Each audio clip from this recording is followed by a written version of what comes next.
नमस्कार दोस्तों।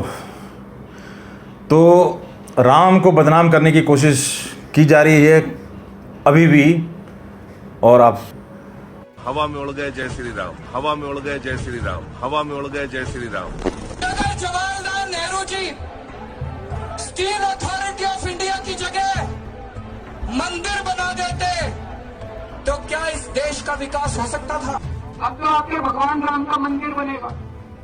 कहती है ना बेटा, मेरा राम किसी की मस्जिद तोड़ के ऐसे मंदिर में नहीं बस सकता। कि राम मंदिर और मस्जिद दोनों वालों से पूछ लो, और अगर दोनों की सहमति हो तो वहाँ एक अच्छी यूनिवर्सिटी बने। अरे भाई, तुम लोग राम के नहीं, किसी काम के नहीं। हमारे यहाँ कैसे कैसे लोग रहते हैं यार यहाँ पर।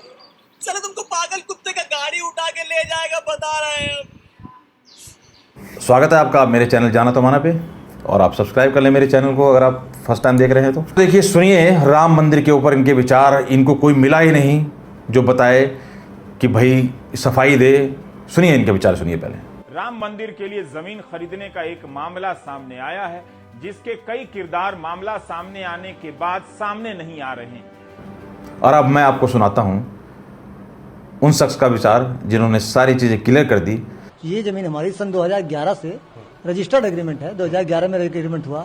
एग्रीमेंट जब समाप्त हुआ तो हमने 2014 में रिन्यूअल कराया, फिर उसको हमने 2019 में रिन्यूअल कराया। ठीक है, तो हमारा आज से 11 साल पहले हमने वो जमीन अगर 2 करोड़ 1.5 करोड़ रुपये में खरीदा है जिस रेट में, तो आज हमने उसको 18.5 करोड़ में अगर बेचा है ट्रस्ट को, तो क्या आपने सुना होगा और देखा भी होगा दोस्तों, जमीन और कमीन की कोई कीमत होती नहीं है वैसे, पर इन लोगों का जो है ना, यहाँ तो शहर तक बसा दिए गए, सेक्टर एरिया बसा दिए गए, कौड़ी की भाव जमीन खरीद के उनको करोड़ों का बना दिया गया है।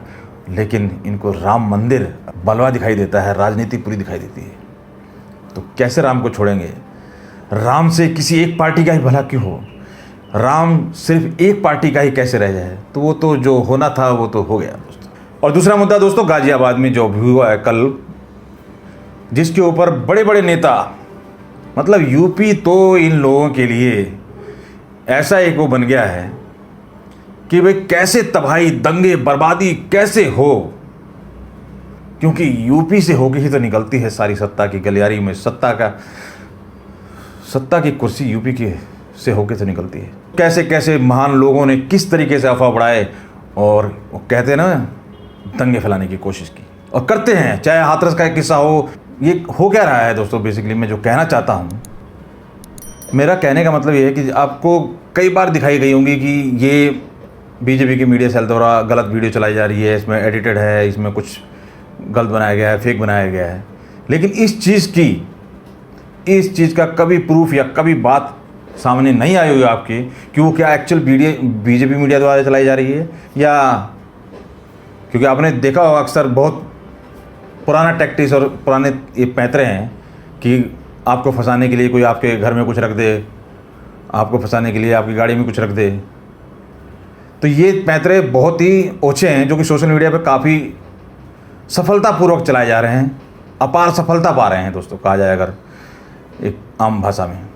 तो देखिए, अभी जो गाजियाबाद में कल इंसिडेंस हुआ, एक बुजुर्ग के साथ बुरी तरह से मारा पीटा गया। वो जाने कोई भविष्य बताता था या कुछ इस तरह की चीज़ें, जो तावीज़ वावीज़ बेचने के जो भी रीज़न था, किसी को साथ उसके नेगेटिव इम्पैक्ट हुआ या क्या हुआ, जो भी एक रीज़न था, देश पे राज करने का सपना देखने वाले तक लोगों ने उसको एकदम, इनको सारी की सारी कमी और सारी की सारी समस्या सिर्फ यूपी के अंदर, उत्तर प्रदेश में नज़र आती है। जबकि राजस्थान के आए दिन राजस्थान की खबर आती है, कहीं कोई गोली मार रहा है किसी को रास्ते में, कहीं किसी को जला दिया पुजारी को।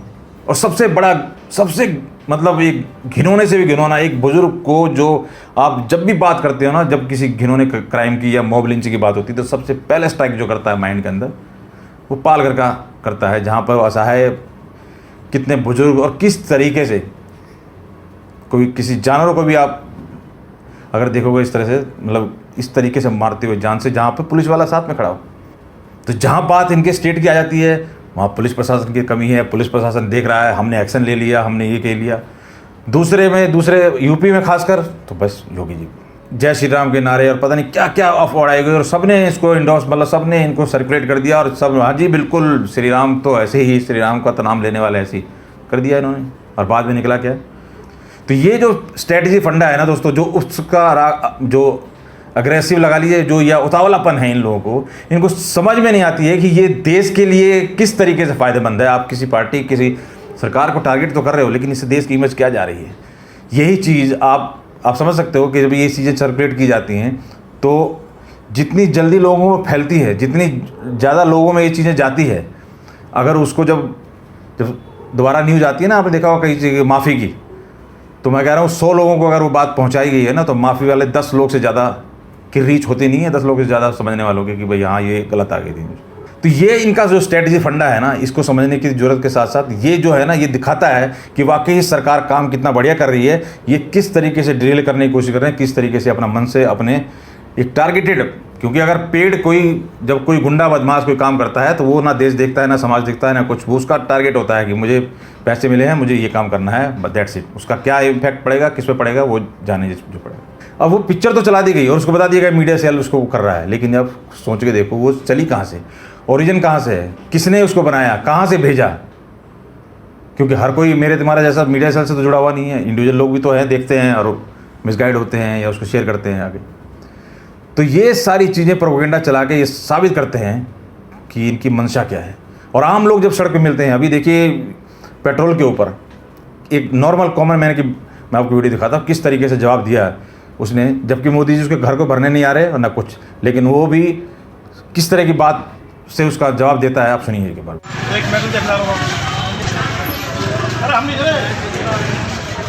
चलो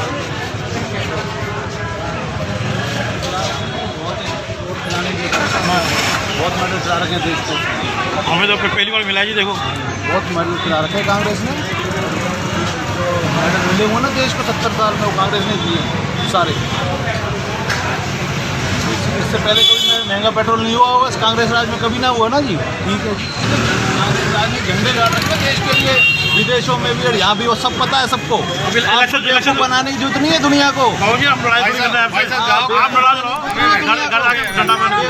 की जरूरत नहीं है दुनिया को। बहुत बेवकूफ़ बना लिया राहुल गांधी ने भी और गांधी परिवार ने भी देश को। उड़ जाओ भाई, उड़ जाओ। इनको कितना ही आँख खोल के दिखा लो चीज़ें, ये ऐसा नहीं है कि देख नहीं रहे हैं, समझ नहीं रहे हैं, लेकिन अनजान है। और इनको पता है कि आज सिर्फ अगर उल्टे सीधे तरीके से कमाने का कोई एक जरिया बचा है तो वो यही बचा है। प्रोपेगेंडा चलाओ, फालतू की बकवास चलाओ, उल्टे सीधे उल जलूल बोलो, मिनट में आप वायरल हो जाओ, दैट्स इट। और हम जैसे को देख लीजिए क्या हमारी रीच है, कितने लोग हमें देखते हैं और कितनी हमारी वीडियो है। जब कल ये चीज़ों का बात हुई गाजियाबाद वाले इंस्टीट्यूट का, तो मैंने कहा भाई मॉब लिंचिंग एक्सपर्ट तो हमारे रवीश जी हैं। मैंने तुरंत ट्यून किया चैनल को, देखा तो वहाँ साहब तो इसकी बात ही नहीं कर रहे थे। तभी मैं समझ गया कुछ ना कुछ इसमें मनपसंद इनको कुछ ना कुछ नहीं मिला है। तब बात क्लियर हुई कि उसमें सेम समुदाय के बंदे ज़्यादा मिले और उन्होंने मारपीट की, और सारी चीज़ें इस तरीके से जब हुई तो इनका बोलना तो बंद था। अब पहुंच गए एनआरसी और सीए के ऊपर जो बंदों को हाई कोर्ट ने लिख दिया है। और दूसरी बात, नियम को जितना आसानी से तोड़ा जा सकता है, मैं आपको पिक्चर दिखा रहा हूँ, आप देखिए। नियम है एक सीट छोड़कर एक सीट पे बैठना है, और देखिए तो जब नियम का हाल कुछ ऐसा ही है, पुलिस है, प्रशासन है, कानून है, कोर्ट है, कचहरी है, चोर बाजार भी है। तो सर ये सारी चीज़ें ना, इन चीज़ों का फ़ायदा उठा के अब देश अहित में काम करना ही इन लोगों का टारगेट है, ये मेरा कहने का मतलब है। और टोंटबाजी, इस रविश्वा की टोंटबाजी का तो खैर क्या कहना। ये जानकर आप क्या करेंगे कि मध्यम वर्ग सड़क कर निम्न मध्यम वर्ग में आ गया और निम्न मध्यम वर्ग सड़क कर गरीबी रेखा के नीचे से चला गया। जो कहीं नहीं गया वही तो टीवी देख रहा है। जो कहीं नहीं गया वही तो टीवी देख रहा है।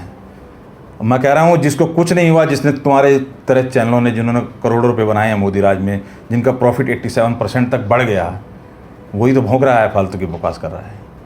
तो दोस्तों इस चीज़ को समझने की ज़रूरत है। इन लोगों को कितना भी आँख खोल के आप दिखाइए चीज़ों को, ये वो लोग हैं जो सब देख के अनदेखा बंद कर रहे हैं और इनको देश हित से कोई लेना देना नहीं।